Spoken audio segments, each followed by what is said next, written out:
Hey guys, Dr. Kyle Lovelace here. Hey, welcome to today's live Shift Your Thinking, Shift Your Health episode. And today we're going to talk about inflammation and stress. These things are very closely related, and they are absolutely the cause of pretty much every health issue that we deal with or that you hear about in our world today. Okay, I think the World Health Organization has said stress is the cause of all disease or the cause of most health issues. And stress leads to inflammation. Inflammation leads to stress. So I want to clear the air today because that term gets thrown around a lot and actually has become very negative. The term stress has become very negative and the term inflammation has become very negative, right? So just starting out, again, I'm Dr. Kyle Lovelace. And if you haven't heard me speak before, and my wife and I, Dr. Holly, we have two clinics in the Charlotte area, one in Matthews and then one in South Park. Okay, and our whole purpose and mission is to change the way people view and manage their health so that you can become your own health expert. There's nothing that gets me more excited than when someone comes in and they start talking about all the stuff they've learned and the things they're changing in their life, because that tells me that they're becoming a health expert. And so one of the ways you actually become a health expert, by the way, just to kind of side note, is you take this information that I'm teaching you today. The way you take ownership of it, or one of the best ways to take ownership of it, is number one, act on it, and number two, teach it. So go to your friends, go to your family members, and start teaching them the stuff that I'm teaching you, because this is not only is it valuable and true when it comes to health, it's stuff that you'll actually start to own once you start to teach it. Cool? So do that for yourself. Now, this idea of stress and inflammation, I'll tell you, is something that a lot of people are talking about right now. I'm going to give you a personal story, my personal story of stress, inflammation. Even though I like to teach and I'm on videos here and doing all this, clearly I'm just like every other human being. I have stress as well, and my body can get inflamed just like anyone else's. And there's certain things I've learned over the years to help with that. But when I was younger, I didn't know any of this stuff. I had the average American diet, or the SAD American diet, standard American diet. I ate tons of pasta, tons of rice, tons of breads. I would have like stacks of peanut butter sandwiches. Just I don't know why. I never ate healthy. I drank Dr. Peppers all the time. I went back and forth from like Dr. Pepper to Coca-Cola. And some of you are going to like this, especially if you're from Texas. Big Red. Those were like my go-tos. And so I just became very inflamed. I was an athlete growing up, so I never gained a lot of weight. I was always really skinny, had a high metabolism. So I always thought I was healthy.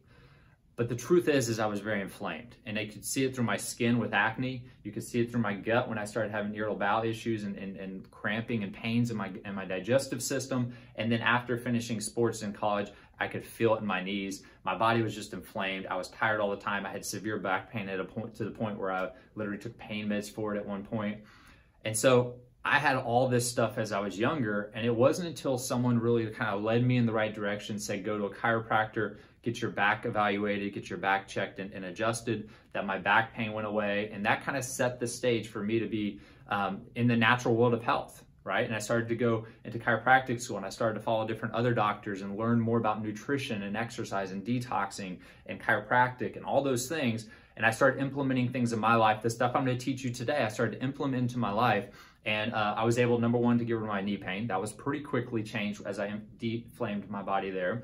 And then the second is my digestive problems started to go away.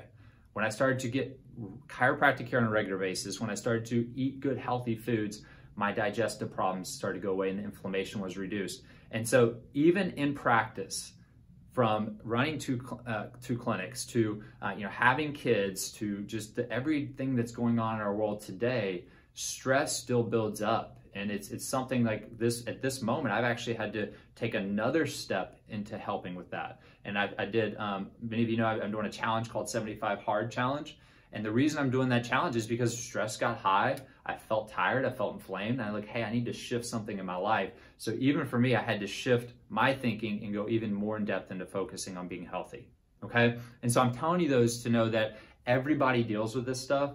But it takes a moment in your life when you say, okay, enough's enough. I'm tired of being inflamed. I'm tired of being stressed out. I'm tired of just not feeling like myself and having energy to make that change. And so hopefully if you're watching this video, you're there and you're ready to make that change. And that's what we're going to talk about today. So inflammation, let's start with stress. Stress, just so you know, is amazing. Stress is a good thing. We need it to be healthy. We need it to live our lives. I'm going to give you a minimal level stress concept so you can understand what I'm talking about.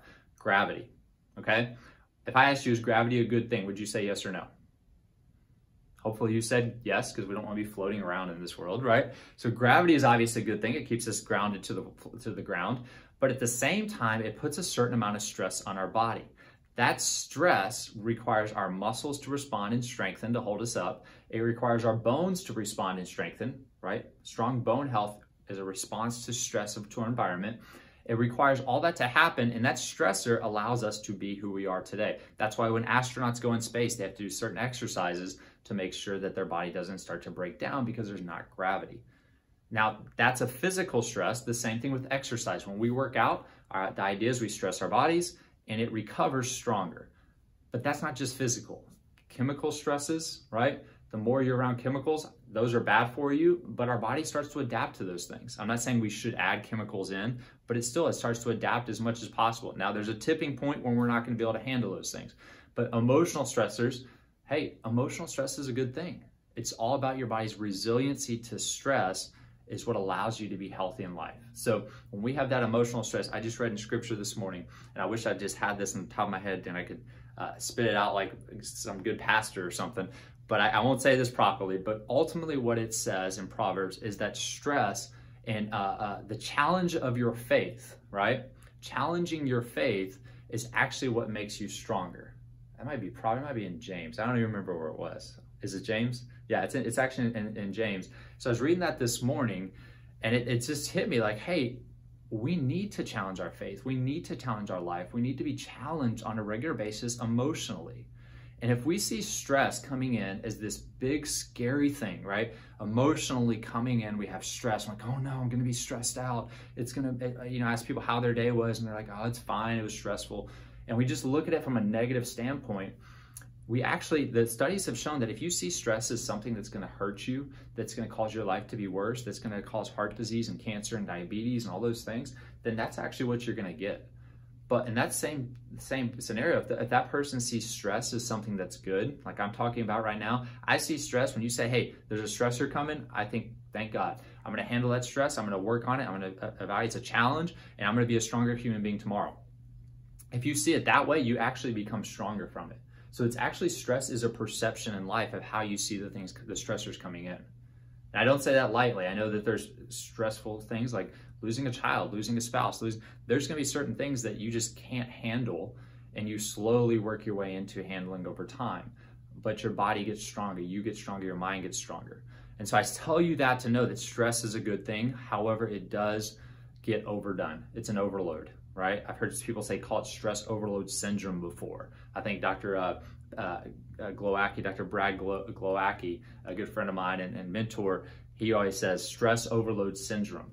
And it's just what it is that stress is good, but it can go above and beyond our ability to handle that stress, and that's where we start having problems. And so that's what leads me into inflammation. Is the inflammation comes from stress. It might be a chemical stress, it might be a physical stress, it might be emotional stress, but your body doesn't know the difference. Let me say that again. Your body doesn't understand the difference between physical, chemical, or emotional stress. It responds the same. And so when you become into a stress mode, and if you've heard me speak, you've heard me talk about stress plenty, because I know it's the most important thing for us to understand. But when we go into a stress mode, our body literally goes into what they call fight or flight mode. And what that means is, or what happens in your body is, physiologically, your heart rate goes up, your blood pressure can go up, your digestive system is going to slow down, because we don't need to digest food right now, we need to survive. I was talking to a patient yesterday about a menstrual cycle and things like that, and they were like, I don't know why, I exercise, I do all these sports and everything else, but my hormones are just all crazy. And I said, well, yeah, because you're stressed. You don't need to reproduce when you're stressed. You need to survive, so your body's going to stop producing reproductive hormones because it wants to survive. It needs cortisol. Does that make sense? So your reproductive system is going to decrease. Your thyroid is going to come down. You're going to see thyroid stimulating hormone on a test be lower because you're stressed out. That doesn't mean you need medications. It means we need to address the stressors, right? Your immune response is going to decrease. You're more likely to get sick and get infected, with a virus or a bacteria when you're stressed out. And a great example of that is, my mom used to run marathons, and she's probably ran, 40, 45 marathons over her life. Me growing up, about that much. And she would travel all over the world, and it was really cool. However, the week after she ran that marathon, many times she would get sick. And it's because she stressed her body physically to a point where her immune response was just crashed. Do y'all follow me here? So this fight or flight response is what most people are living in. What should be happening is we should get stressor, and then our body comes back down to homeostasis and balance, and we eat good and we sleep good and we digest food again, and we have a sex drive and we reproduce, and all those things should happen in this fight or flight response, or in this balance. But we're going here, and instead of coming back, we're getting stuck up here. And when you see symptoms, if you answered the question that we put on this post that said, "Hey, are you tired? Are you tired of being stressed out, or are you tired of being inflamed?" If you answer that question as yes, you're stuck up here. Your body's in a fight or flight mode, and we need to get you back to here. Does that make sense? And so that's the key right there, is that inflammation is a simple immune response to stress. If a virus comes, this is the one everybody understands. When you breathe in the virus, right? Let's talk corona time, right? You get a coronavirus in your body. Good, you got a coronavirus in, okay? What's your immune system gonna do? Well, you have an innate immune response. It's gonna create inflammation in the sinuses to get it out. It's gonna create inflammation throughout. White blood cells are gonna go to that area. Immune response cells are gonna go to that area. And it's gonna try to take out that virus quickly, right? It's gonna create antibodies to that virus to try to keep it from coming back, okay? Your body does this whole immune response. It's powerful, it does its job, right? That's inflammation, that's a good thing. When you sprain an ankle, what happens? It becomes inflamed. That's a good thing. That's your body healing itself. When you cut your arm, it becomes red, and you start to get immune cells there to take out any foreign invaders that got into the bloodstream. Right? Those are all good things. So inflammation is essential for life. So this idea of we need to get rid of inflammation, no, we don't need to get rid of inflammation. We need to help the stressor so your body's not stuck in a chronically inflamed state. And what I'm saying is, so your body's not stuck in a chronic immune response. Let me say that again. Your body is stuck in a chronic immune response if you're inflamed. And that's why everything we do in our clinics is about figuring out where the stressors are coming from, finding out where the inflammation is and why your body's stuck in that response, and then taking care of you at that point. Because then we can say, okay, what can we do to make your body more resilient to the stress that we can't control? What stressors can we get out of your environment, right? Bad foods, those are stressors. Let's get those out of your environment. Do you have food allergies? Are you allergic to something that we think is healthy, but it's actually creating a chronic immune response, a chronic inflammatory response in your body? Let's get those out. Looking at your environment from chemicals and trying to remove those as much as possible. Are you over-exercising, like females specifically? Are you over-exercising and stressing your body out that way? Are there emotional stresses we can change? Can you add in peaceful things in your life to counteract those emotional stresses that are there? Y'all see what I'm getting at there? And so we start to address those stressors, and then at the same time, we come in and we give your body support. So we take the stressors, we try to reduce those as much as possible, and then we come in and we say, okay, we need to support your body. And we're gonna support your body through chiropractic care. One of the most, I would say, most amazing things I've ever seen for patients is when we adjust their spine and they start sleeping again, and they start digesting food again, and they start allergies, chronic immune response. If you have allergies, you're in a chronic immune response, okay? That's what that means. It's not just, oh, I have allergies, I take a medication. No, you have allergies and you're stuck in a chronic immune response. That means you have a chronic infection, which means you're setting yourself up down the road for cancer, because the studies have shown that people that have chronic immune system infections are going to have higher risks of cancer.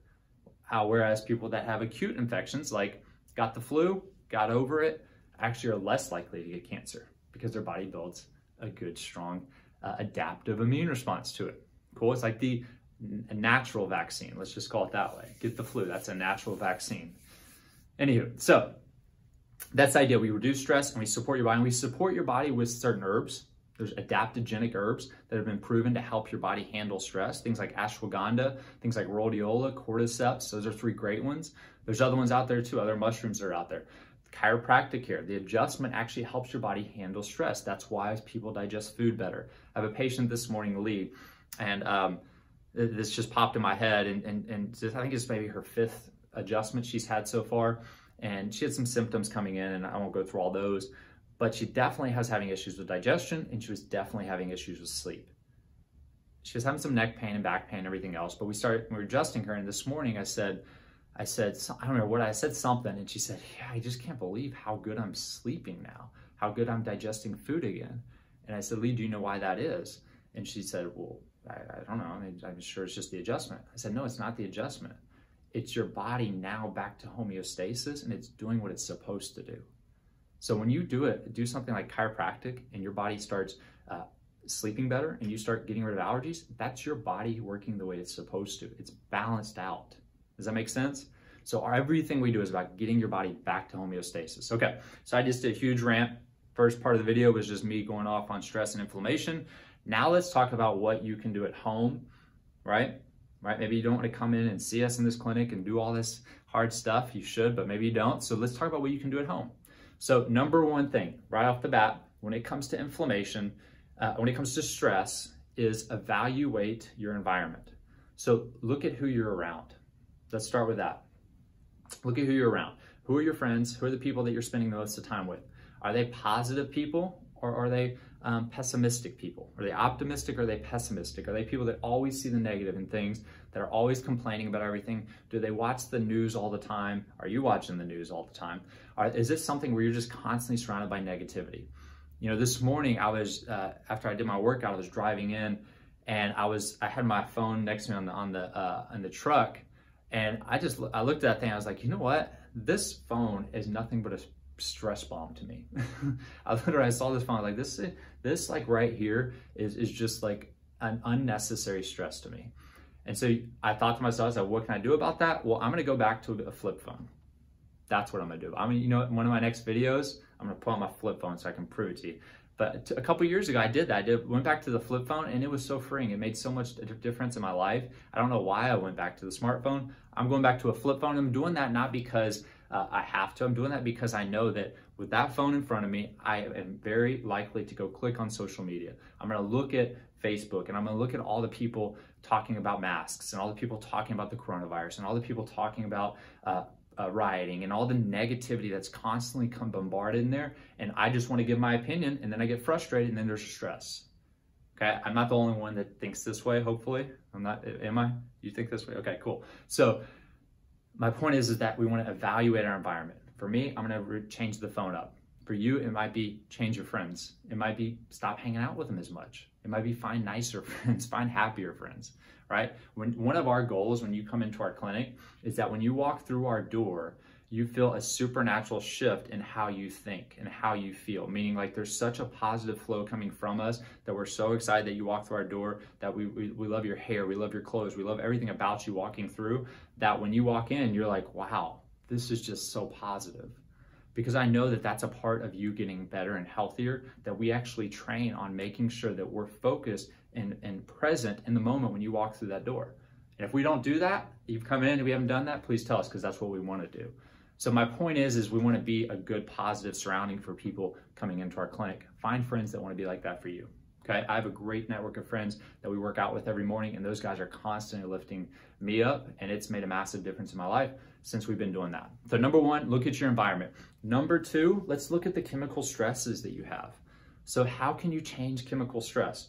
Well, let's look at your beauty products, right? This is for guys and girls. Guys use lotions, and guys use deodorants and hair products and everything else too. So look at the beauty products, look at the stuff you're putting on your skin. I've mentioned this before, but you actually absorb more through your skin than you do through your, when you drink stuff, right? And there's also less of a defense system. So when you drink something and it's chemicals, right? You're gonna throw it back up, or you're gonna get diarrhea and it's gonna flush it out quickly. But when you put stuff on your skin, it's just absorbing right in.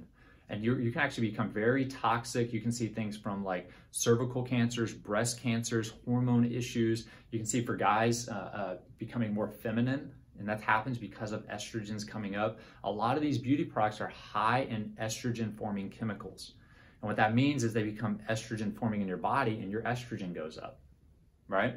That's a bad deal. I don't care. This isn't a guy-girl versus thing there. It's just the idea that too much estrogen can cause health issues. That can lead to breast cancer. That can lead to cervical cancer. You know what the number one fastest growing cancer in men is? Put this in the comment. If you know right now, you know the fastest growing cancer for men, comment below. If you watch this video later, comment below. The fastest growing cancer for men is actually breast cancer, because we have so many estrogens in our environment, from the water, from the stuff we're drinking from our sink, to the beauty products, to just constant estrogen, tons of plastics, tons of petroleum products, high estrogen products. So look at that and start to learn, how do I detox my home? Hey, you can actually go back on our YouTube channel, and we have a video called Detox Your Home. I think it's called, isn't it that? Yeah, so Detox Your Home. Actually go in and I give you the top 5 things you can do to detox your home. So start doing that. The third thing, after you try to get rid of chemicals, part of that chemicals, change your food. There's a ton of chemicals in your food as well. So go organic, go close to home, and go real, right? If I told you my diet, it wouldn't take me more than 2 seconds to tell you. It's meat and vegetables. There you go. It's that simple. I know you want recipes and you want, how do you cook the meat? How do you do blah, blah, blah. It's meat and vegetables. That's that simple. And you're like, well, what about the bread? It's meat and vegetables. It's that simple. That's all you need to know. I go clean on those meats and vegetables, as clean as I can get. Now, that's number 1. That's number 2. Number 3 is move. Like, you want to de-stress your body, quit sitting all day long. Do you guys know that the number 1 cause of stress is actually sitting? It's not your spouse. It's not your money. It's not your lost expectations. It's the fact that you sit at a computer all day long. It's a physical stress on your body. And I think almost everyone has heard this at this point, because anytime I ask someone, they know the answer. Sitting, they call it the next smoking. And it's not the next, it is just like smoking. It's worse, actually. Studies have shown that you could smoke a pack of cigarettes a day and be better off than sitting all day long. That's big. And that should be a shocker for some of you. If you're tired and you're stressed and you're feeling inflamed, well, look at what you're doing all day long. Are you sitting in front of a computer, staring at a blue screen that's stressing your eyes out and stressing your brain out? Are you sitting at a desk like this where you're stressed out and all through your spine? 90% of it, I've said this on almost every video, and I'll just keep it going because I think it's so important. 90% of 90% of the stimulation and movement to your, and stimulation and nutrition, to your brain comes from your spine moving. If you sit, you die, right? I mean, and that's pretty abrupt, but if you sit, your body starts to shut down. So let's get up and move. I think every one of us has felt that when we're, watching TV for a long period of time, we're on a computer for a long period of time, and you get up, you're actually tired. But if you went out and did a walk around the block, maybe a run around the block, maybe did some push-ups, you actually have energy. And that's because you're moving your body. Okay? Movement is the key to life. Keep that in your memory bank. Movement, you want life? Move. Start moving all day long. Not just exercising. I didn't say number 3 is exercise. I said number 3 is move. Okay? All day long. If you're someone that has to sit for your job, here's what you do. You plan out your movement. Okay? You have to be actually focused on this. You have to pay attention to it if your job is sitting all day long, because it's not going to be a natural part of your day. So get yourself, I've used these before. Hey, Ken, would you grab one of those wobble cushions? They're wobble cushions. I'm going to show you one here in a second. But they're cushions that you sit on while you type, while you do things. So you can move your whole body all the way through. Actually, if you go on our YouTube channel, I'm pretty sure we have home exercise videos on there way back when, where we show you how to use these things, okay? You can get this from Amazon. I saw them at Dick's Sporting Goods for 14 bucks. So they're super cheap, very effective. You want to blow them up to a good enough place like this and move side to side. Think about full range of motion. So side to side, front to back, rotate, and go angles to angles.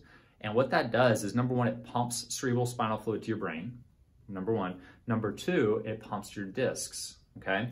Your discs are made of fluid. If they don't move, they disappear. And that's how you get disc degeneration. So just doing that all day long, so every 15, 20 minutes is huge. Get up and stretch your muscles out. Touch your toes, rotate, touch to the side, touch to both sides. Do your hip flexor stretches, do your piriformis stretches. If you don't know what those are, just YouTube piriformis and hip flexor stretches, but move and breathe, okay? That's a big one. And that actually will take me to my next one since I said it. Number 4 is gonna be get oxygen. Honestly, I think there's a war on oxygen right now. Between things like, and I'm not gonna get into this too much, but between things like EMFs, like from 5Gs, I'm pointing out there because there's a huge tower that way, from 5G towers, that actually affect our body's ability to use oxygen, believe it or not. From that to wearing masks. Look, hey, I'll ask you this right now. Are you more afraid of a virus? Okay, let me just tell you this. There are 300,000 different viruses just on mammals. Different types of viruses just on mammals. There's a constant rain of viruses coming down from the universe on every single one of us every single day. right? If you lined up all the viruses, all the types of viruses in a line, it would be 100 million light years away. They're the most abundant microorganism on this planet. So if you're afraid of them, you're gonna live in fear forever. Let me just say that. If they were out to kill us, we would be dead, number one. Number two is, are you more afraid of a virus or suffocating? That's extreme. Obviously, you're not suffocating with the mask, but you are reducing the amount of oxygen to your body, which your cells need to survive. And one of the most number one ways to create cancer is take oxygen away from your cells. Cancer grows in a deoxygenated environment. So you're taking oxygen away, you're increasing CO2 coming in, you're creating a hypoxic environment. You're asking to get sick. You're reducing immune health just by wearing a mask. So think about that for a moment. Think about, am I more worried about this virus, which, by the way, if you go back on some of my Facebook posts, you'll see that masks don't actually protect you from a virus. They're more of a, I don't know what they're for. And then, or do you care about oxygen? So I said my point of view there. I said my everything I know from the science and understanding of health and physiology of masks, of viruses, all that. If you're someone's like, hey, I want to wear a mask because I believe it helps, or I want to wear a mask because I don't want everybody to look at me like I'm crazy, okay? If that's you, you have to find time to breathe. That's it. You have to find time to breathe. If you wear a mask all the time, you're going to get sick. You need to take that mask off when you leave when you go outside, and you need to take time to breathe. I'm going to teach you breathing exercises that will be absolutely essential if you're wearing a mask. 4, 7, 8 breathing. You need to bring 4 seconds in, okay? Deep breathing in with your nose, through your nose, push your stomach out, use your diaphragm, right? Push your stomach out and hold that for 4 seconds. So when I say push your stomach out, I mean I want you to breathe all the way through your lungs, not just like this with your shoulders, okay? So deep breath in, push your stomach out, let oxygen fill your lungs. Hold that for 4 seconds. I'm sorry, breathe in for 4 seconds, hold that for 7 seconds. Count to 7 and then breathe out, but do it slowly where you're breathing out for 8 seconds. And that actually resets the nervous system. Harvard did a study on this, and so that 4, 7, 8 breathing actually resets you back into what's called a parasympathetic state or a relaxed state. At the same time, though, it's going to give you oxygen. So I want you to do that multiple times throughout your day. Anytime you're outside, anytime you're driving the car, put the windows down if you can and get oxygen. That might sound simple, but it is probably one of the biggest issues right now in our world today. And I would just say in America in general, most people don't breathe very well. So just learning how to breathe. Hey, do this. This is a challenge for you. Go on YouTube and type in breathing exercises and start to investigate how is the best way I can breathe and what are some exercises I can do to become a better breather. I've had patients that literally changed their breathing, started doing breathing exercises, and their blood pressure went away. They'd be dead if their blood pressure went away. Sorry. Their high blood pressure went away. It got back to normal. Point is that it was because they weren't getting enough oxygen. Did you know if you don't get enough oxygen to your muscles and to the extremities and everything else, guess what your body has to do to get more oxygen there? Increase pressure. Make sense? Because I need to increase the pumping of my heart. So my heart rate needs to go up and my pressure needs to increase so I can get more blood to those muscles. Common thing, right? That makes sense. So most people, high blood pressure is actually just you're not getting enough oxygen. So deep breathing is huge. So that's number 4. Number 5 is, what do we got here? We talked about mindset. I talked about chiropractic. Give me something else here. Sleep. Boom. That's why I got Kaylin, because she's brilliant. All right. So you can tell they're just all up here, and I don't actually plan this thing out. So when it comes to sleep, you have to do it. You can't regenerate without sleep. So if you think of, they call it their circadian rhythm. It's your heart, right? Your heart does not regenerate. It'll actually shut down if you don't sleep. They've had cases of this in Asia. I think it's Japan specifically, but in Asia in general, because they're so driven and they just want to be success. Everything's about like making it to the next step in your career and having an amazing career over there and tons of studying. And it helps them in some levels, but it hurts them in their health because they're not sleeping. It's such a competitive environment that people are trying to get ahead by not sleeping. And young people in their 20s are literally falling over of heart attacks because their heart is shutting down. People that take Adderall that aren't sleeping at night, you're hurting yourself. You're hurting your heart. Your heart is breaking down and you're taking years off your life, and it could be an actual heart attack. That's actually a common issue with taking things like Adderall. It's like a small version of like cocaine. So my point is you got to sleep, and sleep needs to be unmedicated. If you can't sleep at night, I get it. You want to sleep, take the medication. That's your choice. But find out why you can't sleep. Instead of saying, okay, I got me this sleep med, it keeps me asleep. 5, 6, 7, 8, 9, 10 years from now, I still have this sleep med, it still makes me sleep. Well, the problem is that sleep med doesn't just affect the part of your body that makes you sleep, your brain. It actually affects other pathways, and it's going to cause other health issues. It's going to affect your immune response. It's going to affect your body's ability to regenerate at night. So sleep needs to be unmedicated. If you have issues sleeping, it's typically a hormone issue. We need to figure out what's going on with your hormones, why you're not able to fall asleep or stay asleep. Okay, your body's stuck in a fight or flight mode. Remember when I said fight or flight mode means you can't sleep? It's a stress response. You're not trying to sleep when you're trying to survive. So we got to get your body out of that stress mode, and then your body will be able to sleep. That's why when we adjust the spine, people sleep, because we're helping pull them out of that stress mode. So sleep's essential. Now, for the average person, 7 to 9 hours of sleep is a great number. For women, you're going to want more sleep. You want to get closer to the 9 hours because you think more. You actually use more energy than we do.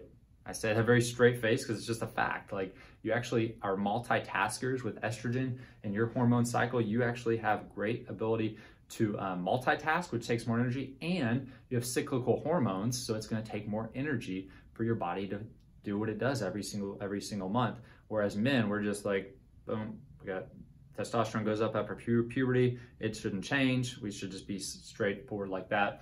And yeah, so sleep is essential for everyone. Guys, you can get a little bit less, but everybody needs to do it. Otherwise, you will not regenerate. The #1 anti-aging tool on the market is free. It's called Go to Sleep. I think there's actually like cool. You know, I actually remember this. I've seen articles where they actually have companies, instead of massage, like you go get a massage, you pay money to get a massage, you actually pay money in some cities to sleep. True story. They have like beds. It's pretty funny. They have like areas for beds, and they're like this perfectly quiet zone and everything. And it's like this perfect environment to sleep in, and people pay money to go sleep. So it's legit, right? You got to sleep. So those are your top 5 things that I just right now came up with that I think are essential. I didn't come up with them right now. Obviously, this is what you use every day. But those are 5 things that you can do, #1, to reduce stress. And if you reduce stress, you're going to see inflammation change. Now, let me just say this. Everyone's an individual, so those are good tips. But because you're an individual, if you have, let's say you have a gut infection. Let's say you have a bacterial infection. Let's say you have a parasite. Very common. Let's say you have a yeast infection. Everything I just told you there will be helpful, but it's not going to be a fix because we have to address the gut infection. We have to actually kill the infection in your body because your body's been so stressed out for so many years that your microbiome is destroyed and your body has been taken over by bacteria that shouldn't be there. And we need to address that. If you're someone that you're doing all the right things, but you're eating something like avocados that maybe you're allergic to, then you're constantly stressing your gut, and that might actually keep you in that unhealthy, inflamed mode. You're chronically inflamed.